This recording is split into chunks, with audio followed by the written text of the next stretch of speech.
Hey everybody, Tom Barnes stories from the 78 and the 78 being the West Loop. And that's where I have my friend Lauren. Lauren, you have dabbled in the media industry here in Chicago as a journalist at the Tribune, Time Out Chicago. We've been hearing you on BEZ promoting your new book, The 500 Hidden Secrets of Chicago. How are you? I'm good. Thank you so much for having me. Absolutely. And I saw this book, I don't know where I saw it, popped up somewhere. And I was like, I have to read that book because I'm a nerd for anything Chicago. So tell me how you put this together because it looks like there's five, you break it up into fives that equal out the 500, right? Yeah, so this book, The 500 Hidden Secrets of Chicago, is published by a company called Luster, based in Belgium. And they're a small travel and art publishing company. They do really nice quality books. And they started this series. I'm looking down because I'm looking at my book here, The 500 Hidden Secrets, several years ago, and started with, there you go, with European capitals. Like I said, they're based in Belgium. So I think Antwerp was maybe one of their first cities. And they kind of went on from there and did London, Paris, Rome. And then a few years ago came over to the United States.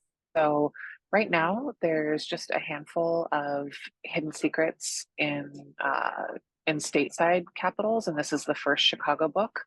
And just it kind of fell into my lap. I was very lucky to kind of know a publisher in common with Luster. They were looking for a writer who's been in Chicago and established for a long time, and that's me. So it fell into my lap.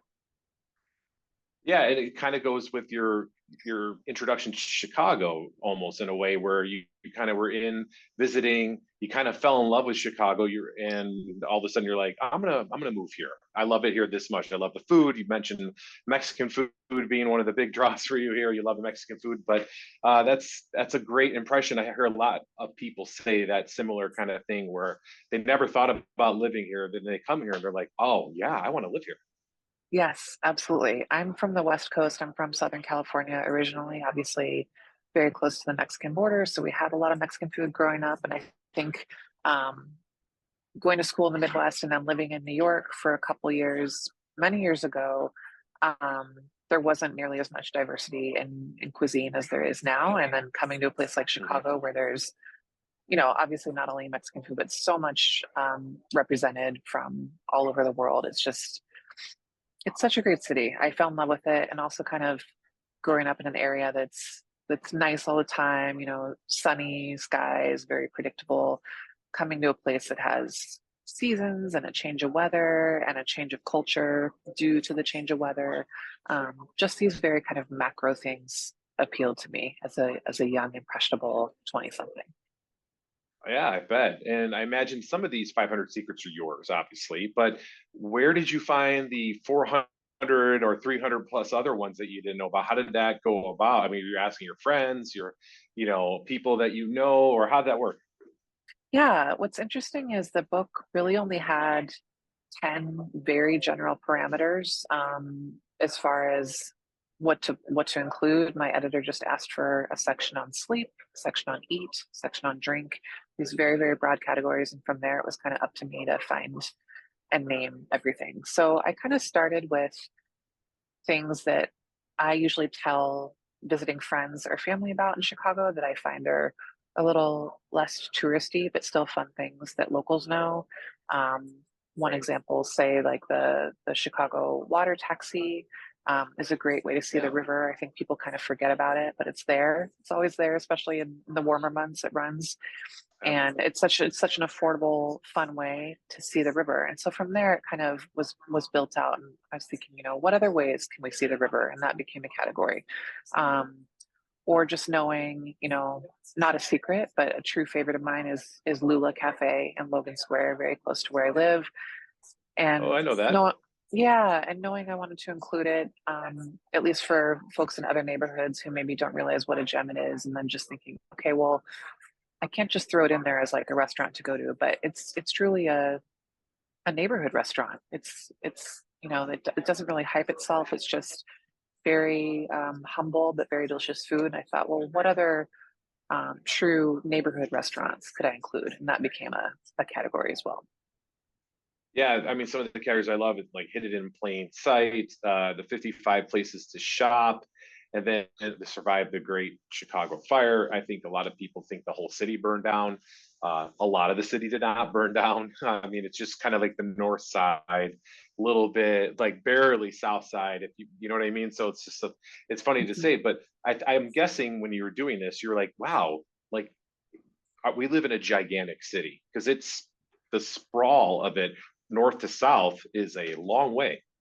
Yeah, we really do. And it's even having a list, a number as high as 500, gives a lot of leeway, but there's so many things that I didn't include. And there's so many things that I've thought of since, just be like, oh, I forgot about this, I forgot about that. And fortunately, the book will be revised every couple of years as guidebooks tend to be, to include things that might have fallen off or new things to come on in. But yeah, it's a huge city, and especially living on the north side, I wanted to be mindful of not just kind of covering my immediate neighborhood, although I know it well, for obvious reasons, Mhm. more than other neighborhoods in the city, but just trying to get out and represent favorites from all over the place.